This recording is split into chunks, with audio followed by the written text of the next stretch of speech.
it makes it more confusing. We did it in one of our other previous problems.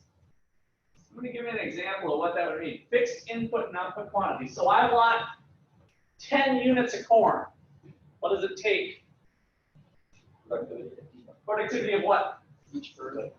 No, not each firm. Just think of one firm. One firm's production function. So I want 10 units of corn. So quantity of corn equals 10. It takes, yeah, a specific amount of land. So let's say 2 acres of land. So LD, land equals 2. And labor, L equals 3. And capital, maybe a machine, equals 6.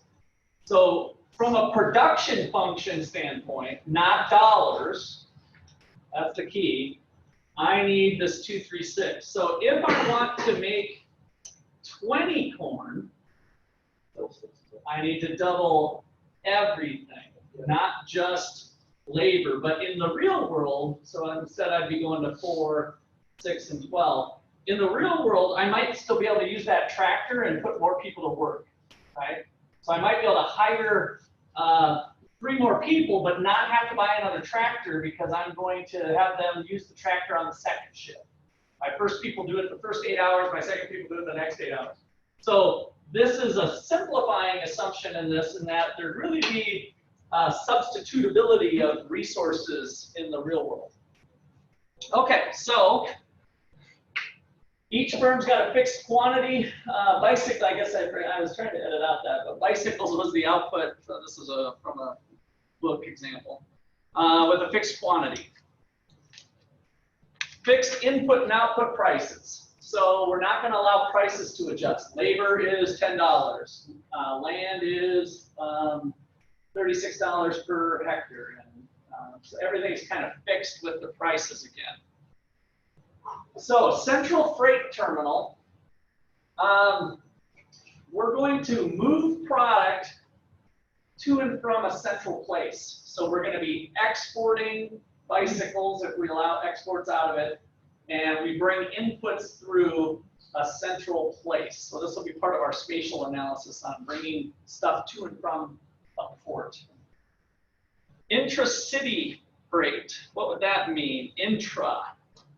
Intra-city, what? Inside the city.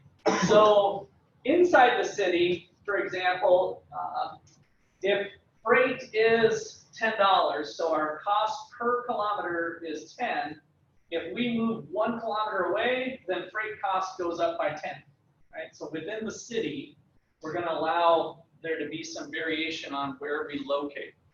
And then finally, labor cost decreases at the center. Labor cost decreases at the center. So if the firm locates at the center, why would labor cost be less for the company? It's reduced switch costs? No, it didn't have to do with changing jobs. Not, the switch cost was like if you lose your job or leave your job. That's not what this one's referring to. It's more clustering? There is clustering. Travel. What's true about the, what's that? Travel. Travel. So what do you mean by travel? So if it's in the middle, everybody has to just close to your Their commute to get to work, right?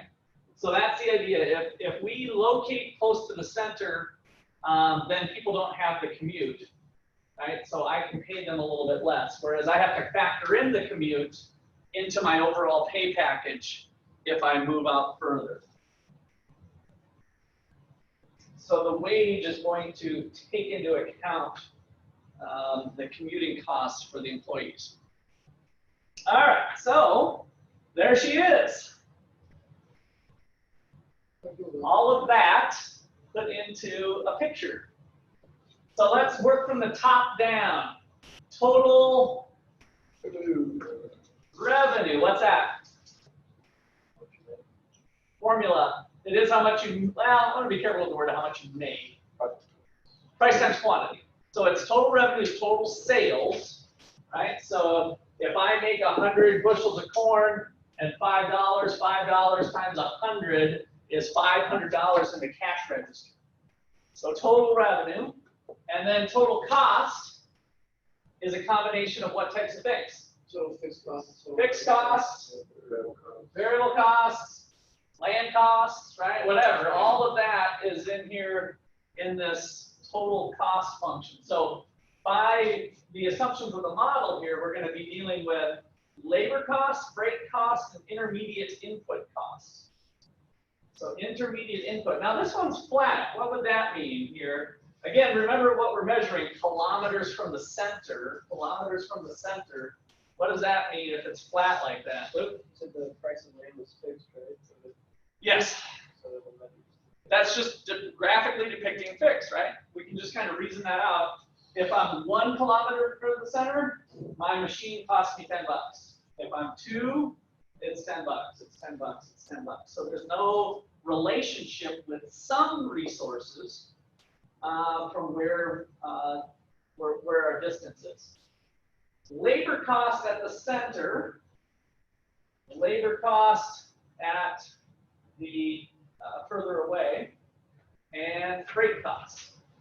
So we've got two competing things now with labor and freight, giving us a total upward sloping total cost. All right, so up at the top, I brought the golf club here. Get my extra extender. So total revenue minus freight cost, labor cost, and intermediate costs ends up being the total amount left over. Right? Now the author has it broken into two parts here. One being the amount that the lot size is, and the amount that we're paying per unit of land. So it's saying the leftover principle, that's the profit left over, is how much I could put towards land. And if I know I need a 10,000 square foot place, then I can do a little division to get my $4 per square foot. All right. Let me look at this picture real quick before I click the next thing. So at 1, the maximum amount I have is 36. At 1, total revenue minus total cost gives me 36 in profit. That's my bid rent. All right, so again, it's just same thing we did with the table form before. Now we have it as a graph. Questions on that? Yeah. Labor cost. Yes. So,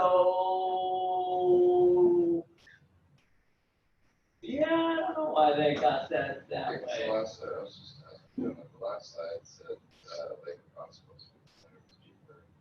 Yeah. So I was just wondering, maybe it's just a good example. So. I think it is. Yeah, that is flipped around. Yep. So just, we can tell the story the other way. Yeah, where it's less at the, or more at the center. Okay, that's what it is. In fact, I should clean that up from before. The assumption being made is people want to live in suburbia instead of living in the city. And so there's a preference for living in the suburbs. Then labor cost, if you live in the suburbs, you're paying, people have a preference to live in the suburbs, so if you locate in the center, you're going to have to pay them for their commute. So your total labor cost is going to be higher at the center. That's the story that he's telling, which is kind of based on reality as far as people wanting to live in the suburbs. Okay, so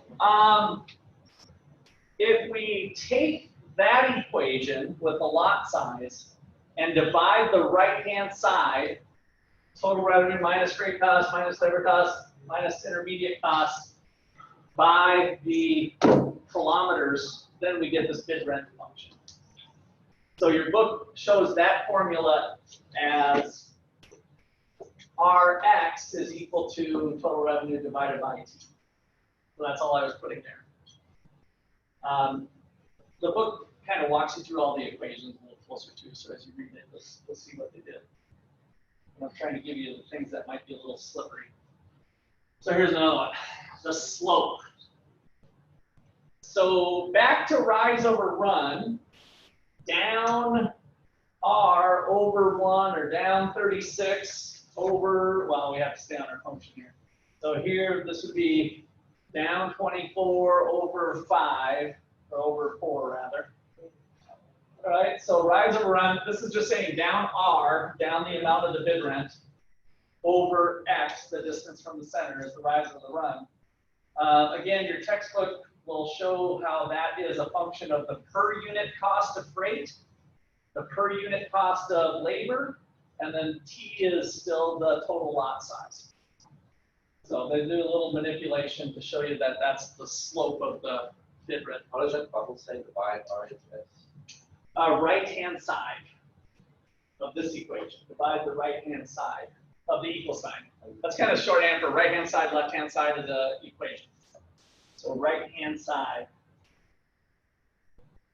I pointed here because this function is actually that function divided by T. All I'm doing is, if you look at R, this is a $4 per acre times 10,000 acres, that would be $40,000. So now all I'm doing is taking the T and putting it over to this side. And that's what the Rx function is. I was hesitating how much of that to even tell you. We could have did some manipulation with formulas, but I didn't think it was worth it. Okay, anything else? I think you'll see that as you go through the book. Okay, so the price of land is going to adjust as we move away. And what keeps the landlord from getting your economic profit? That's my question, and this is not posed in the book, but I thought it was me being in the real estate business, but they kind of say, oh, well, the maximum willingness to pay, we calculate the leftover. And if that's the case, if I'm the landlord, wouldn't I just say, I'll take that. That's your rent, whatever it is, whether you are a high-cost producer, low-cost producer. Eddie?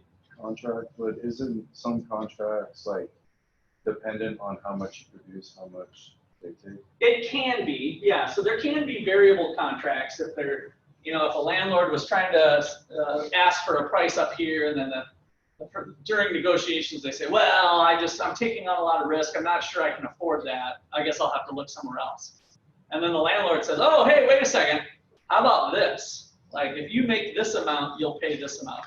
That can be a part of negotiation. So there are contracts like that. Does the business have to disclose how much money they're making in their calculations? No. So I just wanted to highlight that sometimes we're looking at it from the business's standpoint. They don't necessarily have to share that with the landlord. Now, do landlords start to sense what businesses are making, which ones are doing right or well or whatever, whether they can afford to jack up the rent? Sure. They just look like, oh, geez, the restaurant is always busy. It's always jam-packed. There was a bar in our college town where the landlord, he had a 20-year lease. There was a place called People's, and they were kind of famous there. He'd been there for 20 plus years. Did you know it, Brady? You're kind of shaking your head. Do you remember People's? Yeah. Okay. It's been gone for quite a while. I brought it when I was. Yeah, it was kind of a famous place where live music was and stuff. Well, the tenant had a lease coming up, and he had always just been renewing like 10-year leases or whatever, longer term. And the landlord said, we're not renewing your lease. I think we can run this business and make all the money you're making. So the lease is terminated, and he went on to a different place. So that can happen, right? Now, it turned out that guy didn't make as much money as the previous guy, right? Because you can't just replicate everything. It's not as easy as just stepping into somebody's shoes. But it can work out that way. Yeah. All right. So here's a different one. What if the freight cost is flatter? So now, what was happening before on the previous picture was this. But if freight cost is increasing at a smaller rate so that they don't intersect here, then we have the bid rent function actually going up. So if freight cost is less, like what would cause freight cost to be less? Nate kind of hinted at it.